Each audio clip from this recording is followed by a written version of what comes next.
Parasara online astro TV நேயர்கள் அனைவருக்கும் வணக்கம். பரமத்திவேலூர்ந்து சந்திரன் பேசுகிறேன்.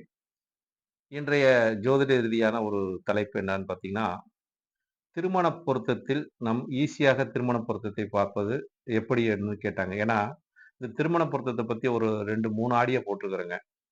இந்த 3 ஆடியோ போட்டவங்க அவங்க அவங்களோட கருத்தை எனக்கு கேட்ட விதம் பார்த்தீங்கன்னா, "ஐயா உங்களோட அ ஆடியோ கொஞ்சம் நல்லா தான் இருக்குது.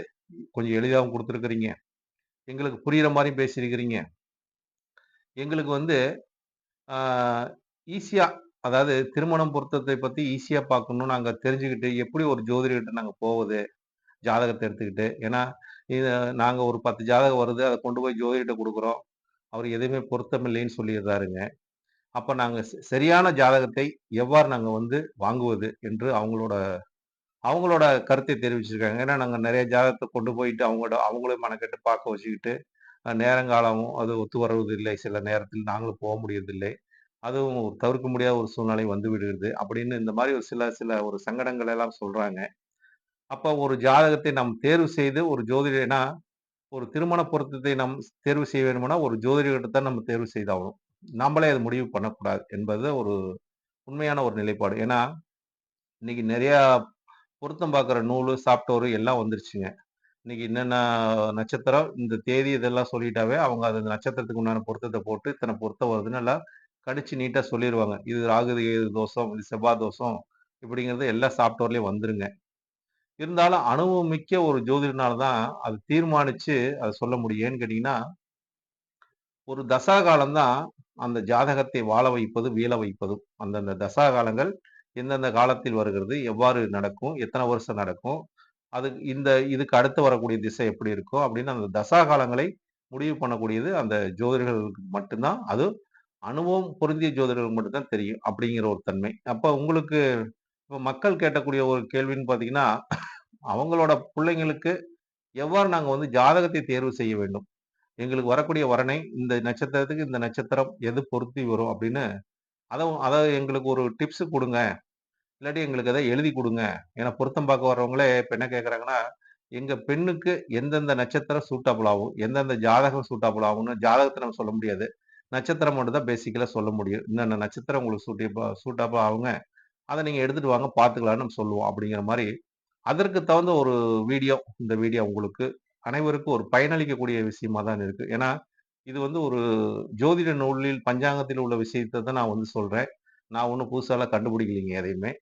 ஏன்னா, நம்ம முன்னோர்கள் அனைத்துமே குடுத்து விட்டார்கள். குடுத்துவிட்டு சென்று விட்டார்கள். அனைத்துமே அனுபவ ரீதியாக அவங்க வாழ்ந்து அனுபவிச்ச விஷயங்களையும் ஒவ்வொன்னாக முத்து முத்தாக எடுத்து கடலில் ஆழத்தில் எடுத்து முத்தாட்டம் எடுக்கும்போது, அந்த முத்தையெல்லாம் எடுத்து நமக்கு ஒரு கோர்வையா, மாலையாக ஜோதிடத்தோட நிலைப்பாடை குடுத்துட்டாங்க. அதை நாம் சரியாக பார்த்தாவே போதும் என்ற ஒரு நிலைப்பாடு இருக்குது. அப்ப இந்த நட்சத்திரங்களுக்கு எந்தெந்த நட்சத்திரம் பொருத்தம் வரும்? அப்படிங்கிற ஒரு கேள்வி தான் இன்றையோட தலைப்பே அதான். இப்ப அஸ்வினி, மகம், மூலம். இப்ப அஸ்வினி நட்சத்திரம் எங்க இருக்குது? மேசத்தில் இருக்குது. மேச ராசிக்காரங்க. மக நட்சத்திரம் எங்க இருக்குது? சிம்ம ராசிக்காரங்க. சிம்மத்துல இருக்கும். இதுல முழுமையான நட்சத்திரங்கள். மூல நட்சத்திரம் எங்க?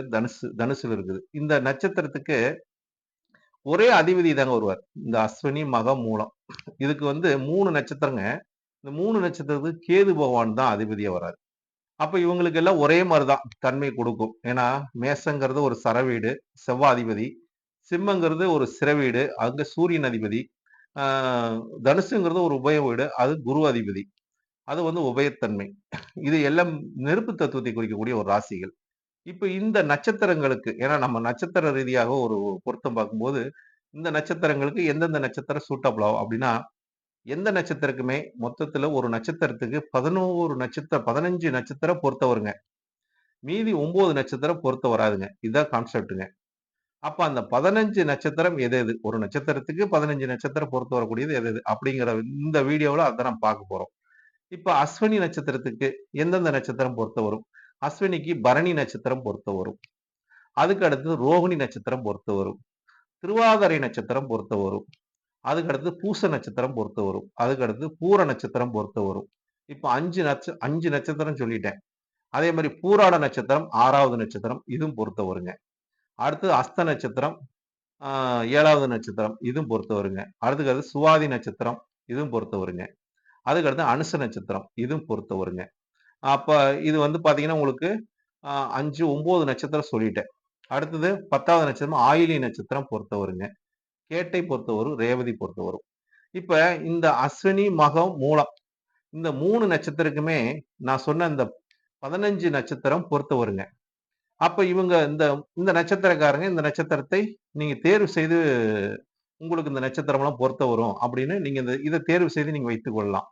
இப்ப இத தேர்வு செய்து வச்சுக்கிட்டீங்கன்னா, உங்களுக்கு நீங்க ஒரு ஜோசியர்கிட்ட போம்போது, அவங்க வந்து இந்த நட்சத்திரம் பேசிக்கலா ஏன்னா பேசிக்கல் ஒரு நிலைப்பாடை இந்த ஜாதகத்துக்கு இந்த ஜாதகம் பொருத்த வரும் அப்படிங்கிற ஒரு நிலைப்பாட்டை உணர வைக்கிறதுக்கு அது கொஞ்சம் ஈஸியா இருக்கும். அதுக்கு அடுத்தது செவ்வாய் தோஷம் இருக்குதா? ராகு கேது தோஷம் இருக்கா? அதையும் நீங்க பாத்துர்றாங்க இன்னைக்கு நெறைய பேரு. செவ்வாய் தோஷம்னா எங்கெங்க இருக்குது? 2ல இருந்தா செவ்வாய் தோஷங்க. 2ஆம் இடம் குடும்ப பாவத்தை குறிக்கக்கூடிய ஒரு பாவங்க. அப்ப 2ஆம் இடம் வாக்குஸ்தானங்க, தனஸ்தானங்க. ஏன்னா பெண்ணுக்கு வந்து 2ஆம் இடம் மிக முக்கியமா இருக்கணும். ஏன்னா அவங்க குடும்பம் நடத்தக்கூடிய இடமே 2ஆம் பாவம் தாங்க. குடும்பத்துல பல உறவுகள் இருக்கும். அதெல்லாம் சமாளிச்சு வாழணும்னா, அங்க செவ்வாய்ங்கிற ஒரு ஆக்ரோஷமான கிரகம் இருக்கும்போது, கோவத்தை வெளிப்படுத்தும்போது, அந்த குடும்பம் சிதைஞ்சு போயிருங்க. அதனால தான் 2ல இருந்தா செவ்வாய் தோஷங்க. அடுத்தது 4ஆம் இடத்தில் செவ்வாய் இருந்தா, அது செவ்வாய் தோஷம். அது உறவினர் குறிக்கக்கூடிய ஒரு பாவம். ஏன்னா செவ்வாய் வந்து 4ஆம் இடத்துல நீசம் பெறக்கூடிய தன்மை இருக்குதுங்க. அந்த செவ்வாய் வலுத்துச்சுனாவே ஏன்னா கேந்திரத்துல ஒரு பாவ கிரகம் இருந்தா வலுவாயிரும். அப்ப அதுவும் தோஷத்தை சொல்லுது. அப்போ உறவினர் மத்தியில அதுவும் தோஷத்தை கொடுக்கும். சுகஸ்தானத்தை கெடுக்கும். அப்படிங்கிற ஒரு தன்மை இருக்கு. அடுத்தது வந்து 7ல் செவ்வாய் பகவான் 7ல் இருந்தா தோஷங்கிறோம். அப்ப 7ஆம் இடம் என்ன இடம்? கலஸ்திரஸ்தானம். கலஸ்திரஸ்தானத்துக்கும் இவங்களுக்கும் ஒரு அந்யோன்யம் அங்க இருக்குதுன்னா, 2 பேத்துக்கும் ஒரு பாவ கிரகம் தான் அந்யோன்யம் இருக்கும். ஒருத்தருக்கு சுப கிரகம் இருந்து ஒருத்தர் பாவ கிரகம் இருந்தா கடுமையான தோஷத்தை கொடுத்து, அவங்களுக்குள்ள ஒரு சண்டை சச்சரவு கொடுத்து பிரிவை கொடுத்துருங்க. அப்ப இது ஒரு தோஷங்க. 8ல செவ்வாய் இருந்தா மாங்கல்ய பாவங்க. ஏன்னா, மாங்கல்ய பாவத்தில் செவ்வாய் இருந்தா மாங்கல்ய காரகனே செவ்வாய் தான். அப்ப அந்த பாவத்துல இருக்கும்போது மாங்கல்ய காரகத்துக்கு உண்டான ஒரு தன்மைய அவர் வந்து தோஷத்தை குடுத்துருவார். அடுத்தது வந்து செவ்வாய் தோஷம் ஆ 12ல இருந்தா தோஷங்க. இந்த மாரி இந்த இடங்களெல்லாம் செவ்வாய் இருந்தா ஏன் 12ஆம் இடம்னு சொல்றோம்னு கேட்டீங்கன்னா, 12ஆம் இடம் தாங்க சயான சுகம். போக சுகம்னு சொல்லக்கூடிய சயான சுகம், நிம்மதியான தூக்கத்தை கொடுக்குறதே அந்த இடம் தான். அந்த இடத்துல போய் செவ்வாய் இருந்துன்னா, பயங்கரமான தோஷத்தை குடுத்துருங்க. அப்ப இந்த 5 இடத்துலயும் பார்த்தீங்கன்னா, செவ்வாய் இருந்தா ஒரு தோஷத்தை குடுக்குது. நம்ப ஜோதிட சாஸ்திரம் சொல்லப்பட்ட ஒரு உண்மைகள் தான்.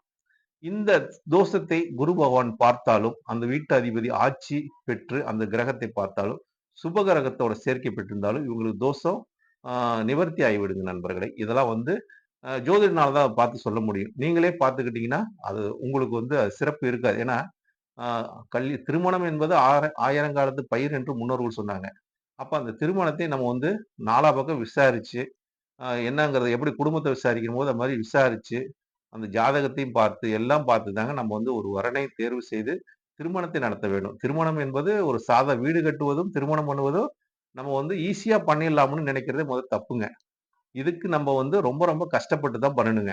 ஈஸியா பண்ணிட்டோம், ஈஸியா செஞ்சுட்டோம்னா, பின்னாடி பிரச்சனைய நம்ம வந்து பேஸ் பண்ணியே ஆவணுங்க. அது ஒரு தன்மை இருக்குதுங்க.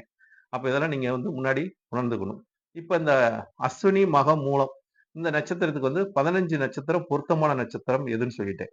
இதுக்கு பொருத்தமில்லாத நட்சத்திரம் எது எது அப்படின்னு பார்த்தீங்கன்னா, அது ஒரு 9 நட்சத்திரம் இருக்குதுங்க. பொருத்தமில்லாத நட்சத்திரம் பார்த்தீங்கன்னா, சூரியனோட நட்சத்திரம் கிருத்திகை நட்சத்திரம் பொருத்தம் இல்லைங்க. அடுத்தது மிருகஷீடம் செவ்வாயோட நட்சத்திரம் பொருத்தம் வராதுங்க.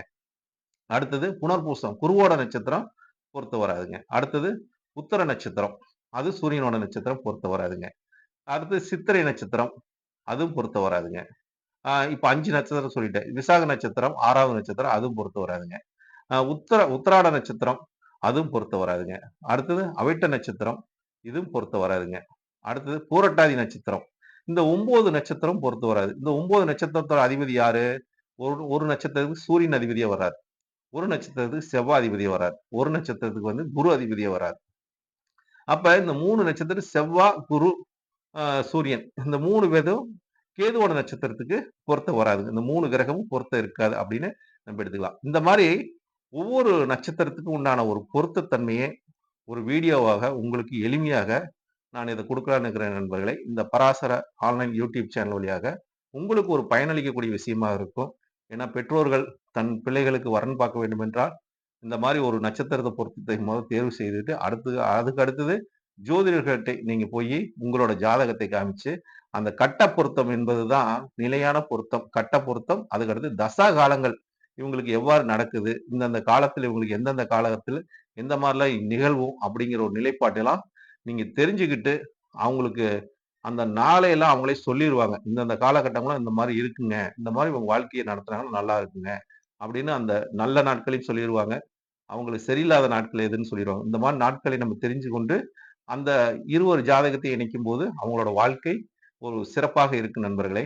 இது வந்து ஒரு உங்களுக்கு உங்களுக்காக இந்த வீடியோ ஒரு எளிமையா ஒரு இருவர் திருமண வாழ்க்கைக்கு, மண வாழ்க்கைக்கு எப்படி பொருத்தத்தை நம் தேர்வு செய்து ஜாதகத்தை ஒரு பெண் வீட்டார்கிட்டயோ, ஒரு மாப்பிள்ளை வீட்டார்கிட்டயோ நம்ம வாங்குவது, இல்ல ஒரு ஒரு புரோக்கர்கிட்டயோ, ஒரு தகவல் திருமண தகவல் மையத்திலயோ நம்ம எப்படி போய் ஜாதகத்தை எடுப்பது என்பதற்காக இந்த வீடியோவை உங்களுக்காக நான் வந்து பேசி அனுப்புகிறேன் நண்பர்களே. இதை கேட்டு நீங்க இதெல்லாம் குறிப்பெடுத்து வச்சுக் கொள்ளுங்கள். இப்படி ஒவ்வொரு வீடியோவும் இந்த 27 நட்சத்திரத்துக்கும் உங்களுக்கு நான் குடுக்குறேன் நண்பர்களே. நன்றி, வணக்கம். வாழ்க வளமுடன். பரமத்தி வேலூர் சந்திரன்.